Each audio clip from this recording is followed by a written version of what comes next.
आगरा से बड़ी खबर मिल रही है, गिरफ्तारी का मामला। आपको बता दें कि आगरा से ये बड़ी खबर है, बांग्लादेशियों की गिरफ्तारी का पूरा मामला सामने आया है।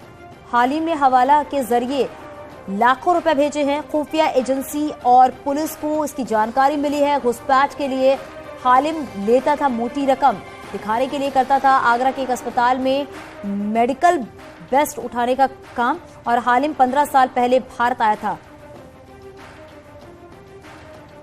तो ये बड़ी खबर आगरा से है इस वक्त की। बांग्लादेशियों की गिरफ्तारी का ये पूरा मामला आया है। हालिम ने हवाला के जरिए लाखों रुपए भेजे हैं, ये भी बात सामने आई है। खुफिया एजेंसी को इस बात की जानकारी मिली है। घुसपैठ के लिए मोटी रकम देता था हालिम।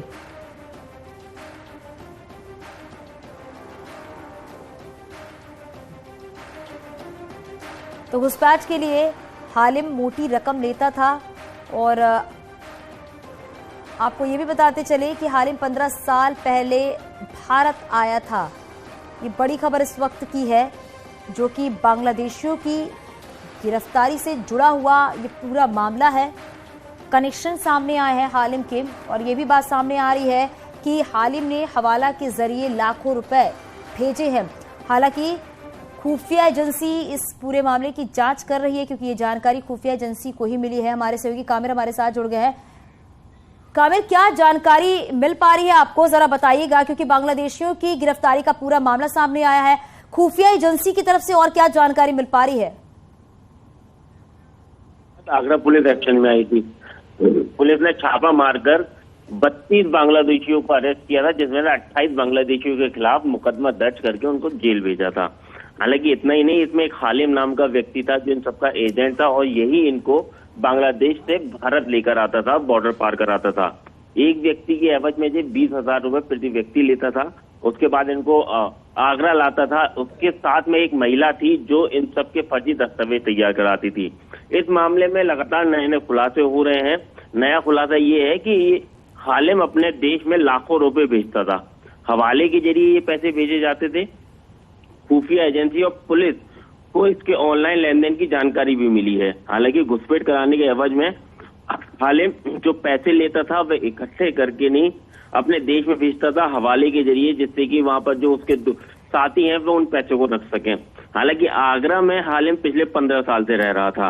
वह उस रोगों को दिखाने के लिए आगरा के मेडिकल वेस्ट में उठाने का काम करता था, और जो लोगों से जो पैसे लेता था वह अपने देश में बेचता था, और यहाँ के लोगों में वह गरीब बना रहे, असहाय बना रहे, उनको दिखाने के लिए मेडिकल वेस्ट उठाने का काम करता था। जी, बहुत शुक्रिया इस पूरी जानकारी के लिए कामिर।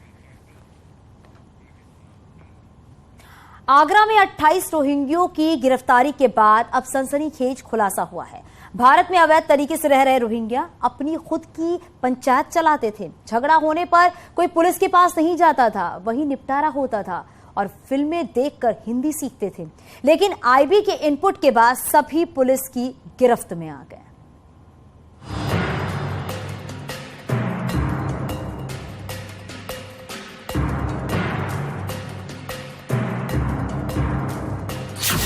रोहिंग्या बस्ती पर सनसनीखेज खुलासा।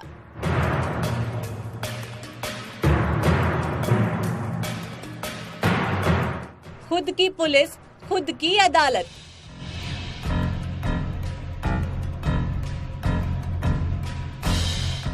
खुद ही बन जाते थे जज। G20 के आगरा में प्रस्तावित कार्यक्रम से पहले जब खुफिया एजेंसियां एक्टिव हुई तो उस राज का पर्दाफाश हुआ जिसने आगरा पुलिस के होश उड़ा दिए। 5 फरवरी को आगरा से गिरफ्तार 28 रोहिंग्या मुसलमानों की गिरफ्तारी के बाद से लगातार चौंकाने वाले खुलासे हो रहे हैं। जांच के दौरान पता चला कि ये घुसपैठिए अपनी अदालत लगाते थे, अपने आप ही समझौता कर लेते थे, अपने आप ही सीखते थे हिंदुस्तानी भाषा।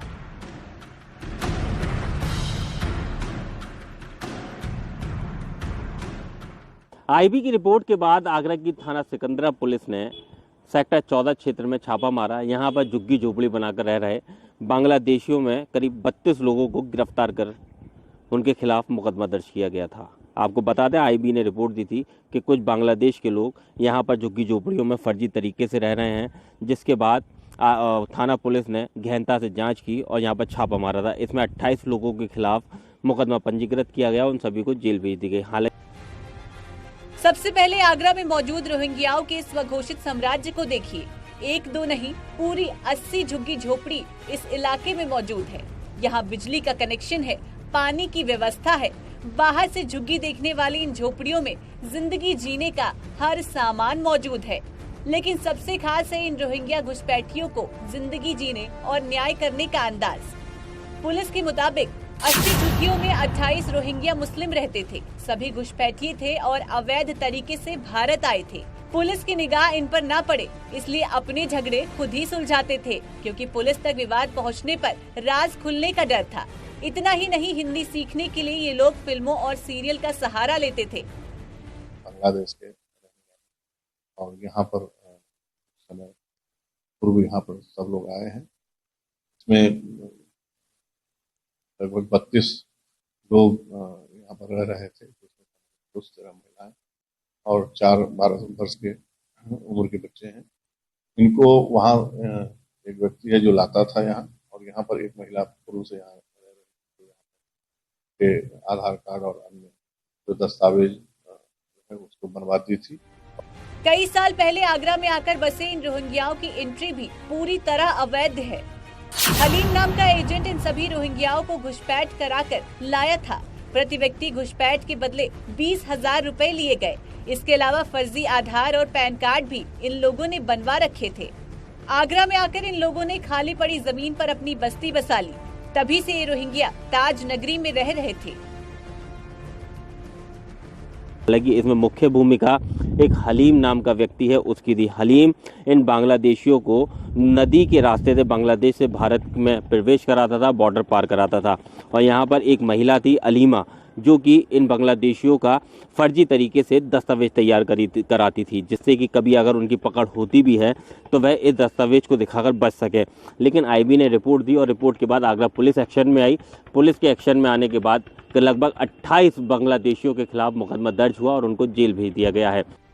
दरअसल आने वाले दिनों में G20 के नेताओं का आगरा दौरा प्रस्तावित है, जिसको लेकर खुफिया एजेंसियां शहर भर की जानकारी जुटा रही हैं। इसी दौरान इन रोहिंग्याओं की जानकारी पुलिस को मिली, जिसके बाद आगरा पुलिस ने कुल 28 घुसपैठियों को गिरफ्तार कर जेल भेज दिया है।